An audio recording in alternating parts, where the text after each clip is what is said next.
आप देख रहे हैं प्रवासी संदेश।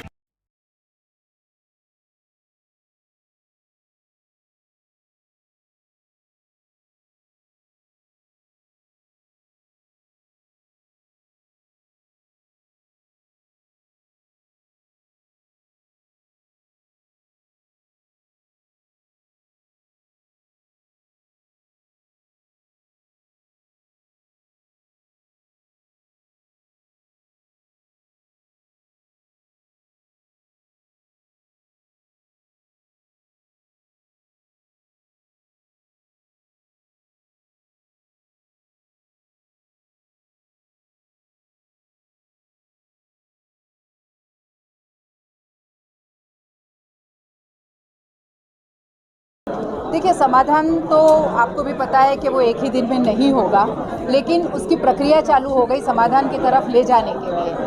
और रिस्पांस आपने भी देखा, इतने सारे लोग अपनी अपनी समस्या लेके आए थे, बहुत अच्छा रिस्पांस रहा। मैं तो चाहती हूँ कि ये संख्या और कम होती जाए और जनता को ऐसी कोई परेशानी ना हो, ताकि ऐसे जनता संवाद में उनको आना पड़े।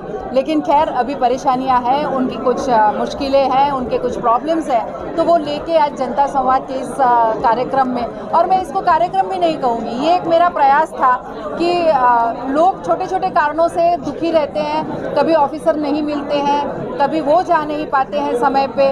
जब समय पे वो जाते हैं तो ऑफिसर को कहीं जाना होता है, तो वो कहीं ना कहीं उनके बीच का तालमेल कम हो जाता है। तो ये एक छोटा सा प्रयास था कि ये तालमेल बना रहे, लोगों को एक ही दिन आने के लिए उनको भी सुविधा रहती कि अच्छा जगह पे सभी मिलने वाले हैं, तो हम अपने अपने प्रॉब्लम्स लेके जाएं।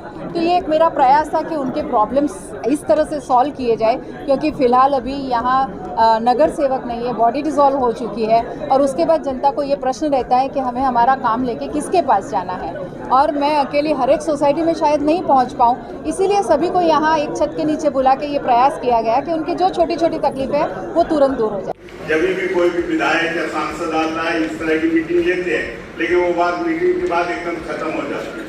आज टीम कन्वेंस बिल्कुल नहीं हो रहा, न एक टेबल का काम है, न 10 जगह जब भागना पड़ता है, उसके बावजूद भी नहीं टीम कन्वेंस। शहर के लिए बहुत ही इम्पोर्टेंट जो अभी आपने उल्लेख किया इस बात का कि मीरा भाईंदर के अंदर ट्रैफिक की कार्रवाई बहुत ही स्पीड में शुरू हुई और कुछ ही समय पहले शुरू हुई।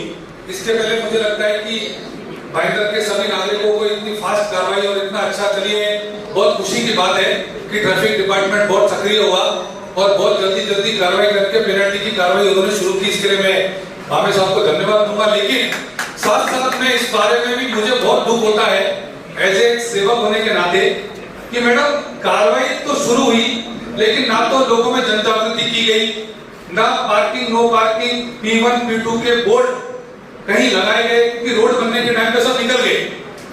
मैंने महानगर पालिका से इसके लिए पत्र व्यवहार किया तो मुझे पता चला कि उसका टेंडर अभी प्रोसेस में है और अभी टेंडर प्रोसेस में है, अभी लगेंगे।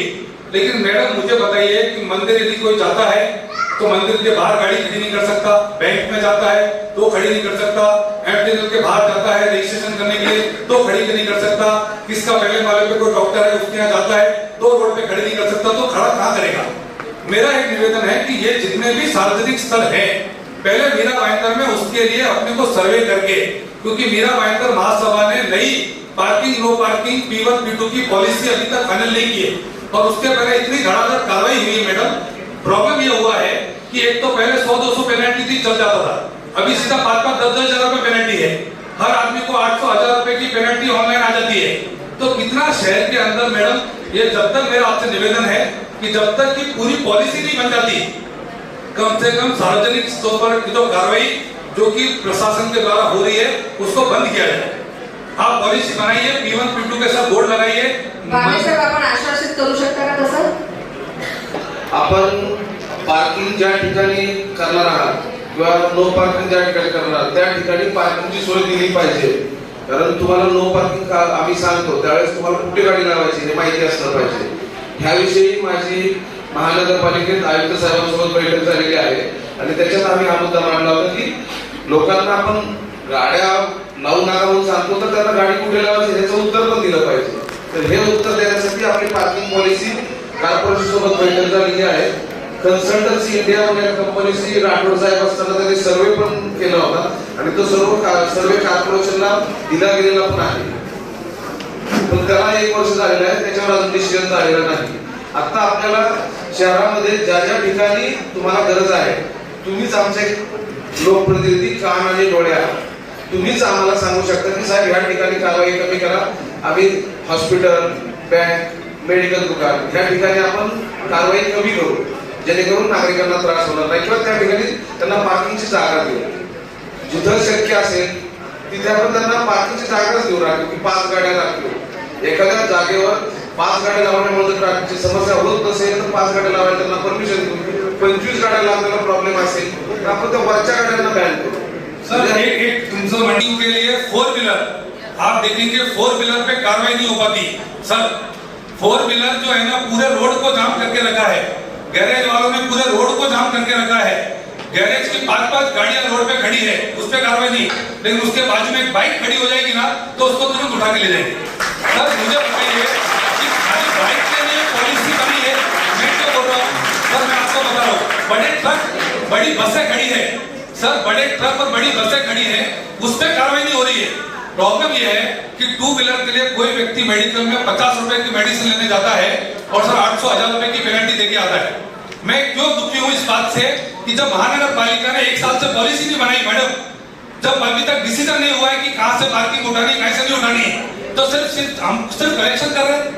मैं सर इस बात से दुखी हूं क्योंकि मैंने देखा है कि डिमांड के अंदर एक आदमी 100 रुपए की यदि जो है ना दवाई है कुछ लेने आया है तो 800 रुपए की उसकी गाड़ी, हमारी जो गाड़ी है मैडम, मैं चाहता हूं कि ये आश्वासन आप जो है ना प्रशासन के माध्यम से दें कि जब तक की पॉलिसी फाइनल नहीं होगी और धार्मिक सार्वजनिक स्थलों पर जब तक की अपन पार्किंग डिसाइड नहीं करेंगे तब तक कम से कम 2 व्हीलर पे कार्रवाई पार्किंग बंद करें. 4 व्हीलर पे करवाना पड़ेगा. मैं शहर से 4 व्हीलर पे करो और करो तो सब करो, कोई दिक्कत नहीं, फाइनल के सारे गैरेज उठा दो. इस बात में सुधार लाया जाएगा. भावेसाहेब आपण बसून एक पॉलिसी नक्की करू.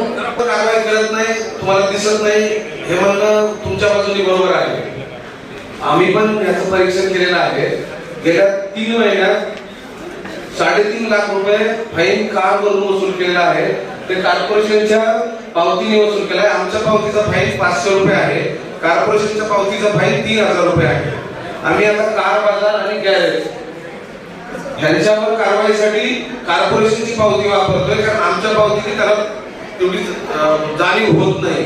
म्हणून गेल्या 1-1.5 महिन्यापासून आम्ही कॉर्पोरेशनच्या पावती पुस्तक वापरतोय आणि त्या कारवाईने परिणाम दिसून येईल. फक्त आम्ही जी कारवाई करतोय ती तुमच्यापर्यंत पोहोचत नाहीये आणि तुम्ही जिथं जिथं शहर आहे, तुमचं जे भाईंदर आणि नवघर शहर आहे, ह्या ठिकाणी बाजार ग्रामपंचायतीत बाजारपेठा झाल्या, ग्रामपंचायतीत सगळे एरिया वाढला, रस्ते तेवढेच, जागा वाढली, माणसं वाढली, शॉपिंग वाढली, लोकसंख्या जुनी होती तीच लोकसंख्या आज नाहीये.